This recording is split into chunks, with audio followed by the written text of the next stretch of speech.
Hi there, Jennifer Jimenez here, and I'm wondering if right now you're feeling a bit tired, maybe overly self-critical and uninspired. And maybe recently you've heard from one of the 7 most common overactive negative inner critics, and they sound a little bit something like this. You never try hard enough. You have no willpower. You're so lazy. You should really lose that weight. Look at how fat you are right now. Don't even try because you're going to fail anyways. You will never forgive yourself for eating that. What will other people think? Now, if you have ever heard from one of those, if not all of those negative inner critics, just know that you're not alone. You're suffering from one of, if not many of, the 7 inner critics identified by psychologist J. Early. And today I'm going to be revealing what these 7 inner critics are that sabotage your desire and your best efforts to lose weight, get fit, be less stressed, be healthier, happier, create ultimate successful results. And I'm going to provide you with 3 proven and tested tools to help you override an overactive negative inner critic and unleash unshakable self-confidence, which leads many people, especially thousands of coaching clients that I work with, to unleash unshakable inner confidence, which leads them to releasing excess weight, creating more health, becoming fit, some of them for the first time in their lives, overcoming health challenges, improving relationships, and really ultimately going for your goals and your dreams. Here at Brave Thinking Institute, our mission is to empower people to create and live a life they love. And we are the premier institute for transformational coaching. And what that ultimately means is helping you go from where you are, where you have a longing and discontent in certain areas of your life, to where you would love to be, which is creating ultimately a life of your dreams. And if we're meeting for the first time, again, my name is Jennifer Jimenez, and I'm the founder and creator of our health and well-being division of the Brave Thinking Institute, where thousands of women worldwide have already transformed their health, their well-being, and their confidence from the inside out. And now it's your turn to become even more confident in your skin and truly alive in your life. So here's the problem with an overactive, overly negative inner critic. When this inner critic has control over the thoughts running in your mind and it's used excessively, research shows that this self-criticism, which is used by the inner critic, is actually a very poor strategy to creating results. Statistically, it's consistently associated with less motivation, worse self-control, and greater levels of procrastination. So that doesn't help us very much, even though it's oftentimes the voice inside of our head that's pushing us to improve. And self-criticism actually shifts the brain into what's called a state of inhibition, which actually prevents us from taking action, bold action, brave action to reach our goals. So then what do we do instead? How do we identify the voice of the inner critic? How do we stop it in its tracks? And then ultimately, what are some proven and tested tools to help us shift into self-confidence? And that's what we're talking about today.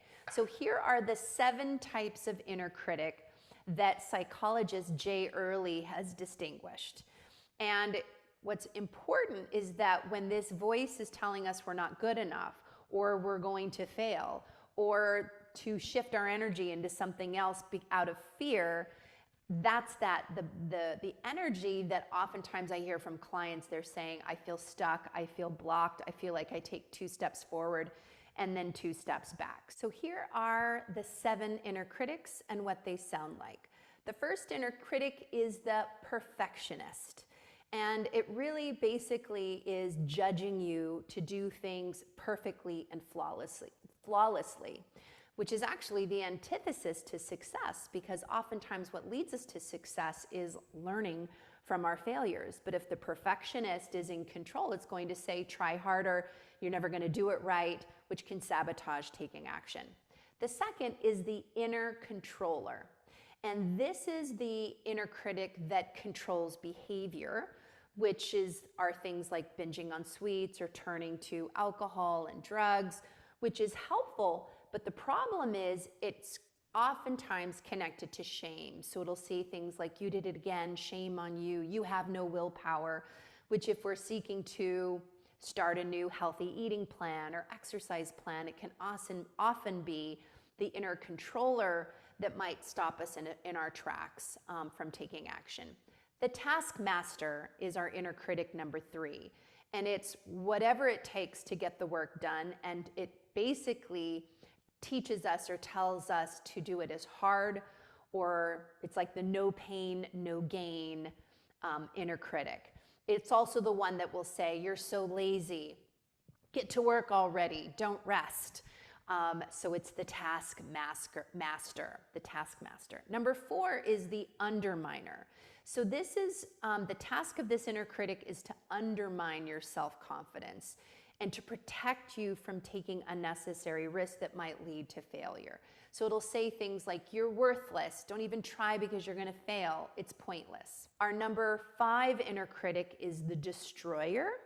It often goes back to trauma in early childhood or early in our life, and it basically is associated with and connected to with worthlessness, or on some level feeling like it's better if you were never born. It'll say you should never have been born, you're one big failure, you're worthless. Number 6 is the guilt tripper, and it basically blames you for failures or mistakes that you've made in the past, which then can block you from taking action or making mistakes in the future. So you'll regret this for the rest of your life. This person or you will never forgive yourself for this are often the voice of that inner critic. And then the 7th inner critic is the molder, and it tries to get you to blend into the norm, into the family norm, the cultural norm, society norm. Don't stand out, don't shine your light, don't be different because you might get hurt.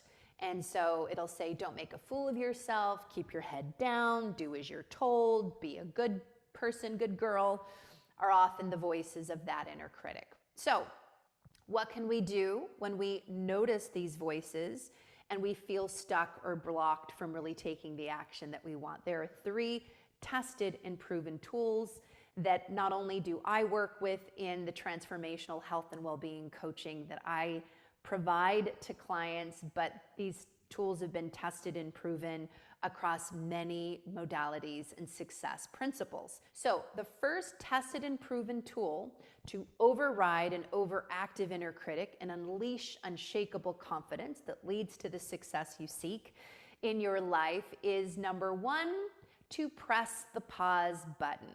We call that here at Brave Thinking Institute, notice what you're noticing and press the pause button. So you want to notice these sentences, this voice of the inner critic, and realize that we all have 2 voices within us. The voice of the disempowered, voice of fear, doubt, worry, and judgment.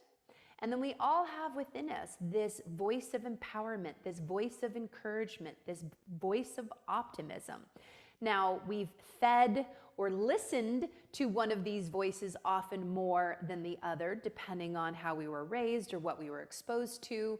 And the great news is you get to decide. You have a voice of empowerment. You have a point of power from within. You have the ability to exercise metacognition, which is to be able to even hear the inner voice of the inner critic or the confident person within you, one or the other. So the first step, notice what you're noticing, press the pause button. And then number 2, the second tool is to name your inner critic or name the voice in your own head that you're hearing. So you want to create psychological distance from that overactive inner critic. It's not you or all of you, it's a part of you. It's a certain voice that you've learned that has been created to ultimately protect you at the end of the day. So the voice of my inner critic is Debbie Downer.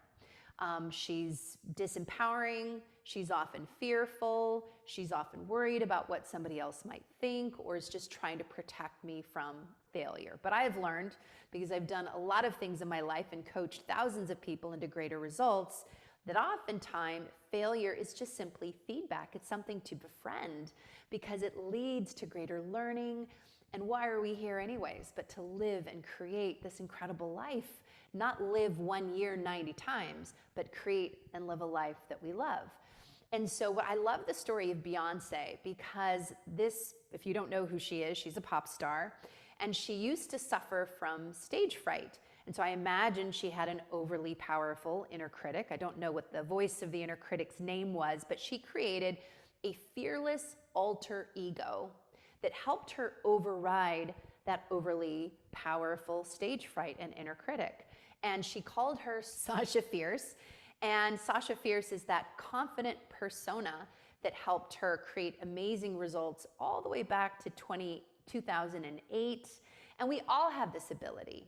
So for example, instead of Debbie Downer, it could be Oprah Optimistic or Sally Success, or whatever name comes to you that would be an empowering name for your empowering voice and a name for your disempowering voice. So if you're watching this and you want to implement this tool, feel free to just press pause right now on the video and jot down. Give your negative inner critic, could be negative Nelly, could be Debbie Downer, and then create an empowering voice for yourself. Sally Success, or Oprah Optimistic, or whatever the name is that would be supportive to you, so you can recognize which part of you is speaking at any given moment.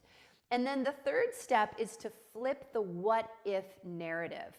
Debbie Downer is going to say, what if you fail? What if people laugh? What if you, whatever the negative what if, where Sally Success inside of us, that empowering voice inside of us, is going to say something like, what if they say yes when I ask? What if I can reduce my sugar intake and increase my greens and feel healthier in my body this week? What if I start dating? Maybe I'm single. I'm not, I'm married. But what if you're single and you want to create love in your life? And what if that Sally Success could say to you, what if you start dating and you actually meet somebody and it does work out? What if they love my presentation versus taking a risk, and Debbie Downer saying, what if you take that risk and you fail? So it's shift the what if I fail conversation going on in your mind to the what if I could, what if it could be easy, what if I succeed? Changing the what if to the positive. Now, to help you supercharge your inner confidence and unleash even greater divine radiance, I have a gift for you. So I feel free to click the button available right here to you to download a free confidence kit. It includes an ebook and an Unleash Greater Confidence guided meditation, which is all about increasing self-love. Because wouldn't we all love to experience a little more of Sasha Fierce, a little more of Sally Success, and a little less Debbie Downer in our lives? What do you say? Go ahead and click the link available right here to download your free gift, Unleash Even Greater Confidence today. Feel free to like this video, share it with friends and family that you think could use a little boost of confidence, and also subscribe to this channel. And until next time, I encourage you to choose happy, live healthy, and be vibrant. Know that your results and your life is in your hands. Bye for now.